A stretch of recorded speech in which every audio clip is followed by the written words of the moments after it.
નમસ્તે મિત્રો, વાવાઝોડાને લઈને સૌથી મોટા સમાચાર મળી રહ્યા છે. તારીખ 23, 24, 25, 26 આજુબાજુના વિસ્તાર એટલે કે દરિયાકાંઠાનો મુંબઈ બાજુનો વિસ્તાર લઈ લો, સુરત બાજુનો વિસ્તાર લઈ લો, જુનાગઢ બાજુનો વિસ્તાર લઈ લો, બધે જ ફૂલ વાવાઝોડું આવવાની ફૂલ સંભાવના છે. ત્યારે વાત કરીએ તો જુનાગઢ, સુરત આજુબાજુના વિસ્તારમાં 12 થી 15 ઇંચ જેટલો વરસાદ પડી શકે તેવી પણ આગાહી દેવામાં આવી છે. ત્યારે મિત્રો વાત કરીએ તો જે દરિયાકાંઠાના વિસ્તારો છે તેમાં અગાઉ જ એની અસર જોવા મળી શકે છે તેવી આગાહી દેવામાં આવી રહી છે. ત્યારે વાત કરીએ જે મધ્ય ગુજરાતના વિસ્તારો છે ત્યાં ઓછી અસર રહેવાની છે અને તારીખ વાત કરીએ તો 25, 26 આજુબાજુ ત્યાં પણ પહોંચી જશે. પણ જે દરિયાકાંઠાના વિસ્તાર જે સુરત બાજુના છે, પછી વાત કરીએ ભાવનગર બાજુ, ઓલ બાજુ વાત કરીએ તો પાટણ, પરાસી પાટણ, જુનાગઢ, એ બધા વિસ્તાર છે દરિયાકાંઠાના વિસ્તાર છે ત્યાં ખૂબ જ ઝડપથી પવન સાથે વાવાઝોડું આવવાની શક્યતા છે અને વાવાઝોડું ત્યાં બનશે અને 25, 26 તારીખે ફૂલ વરસાદ આવશે. ત્યારે વાત કરીએ તો 23 તારીખ, 22 તારીખે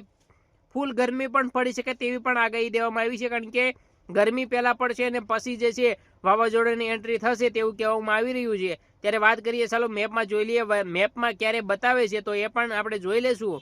તો વિડીયોને લાઈક કરી દેજો અને શેર કરજો, જેમ બને એમ વધુ શેર કરી દેજો. અને આપણા વિડીયો ગમતા હોય તો ચેનલને સબસ્ક્રાઇબ કરવાનું બિલકુલ ભૂલતા નહીં, જેથી કરીને વિડીયો સૌથી પહેલા તમે જોઈ શકો.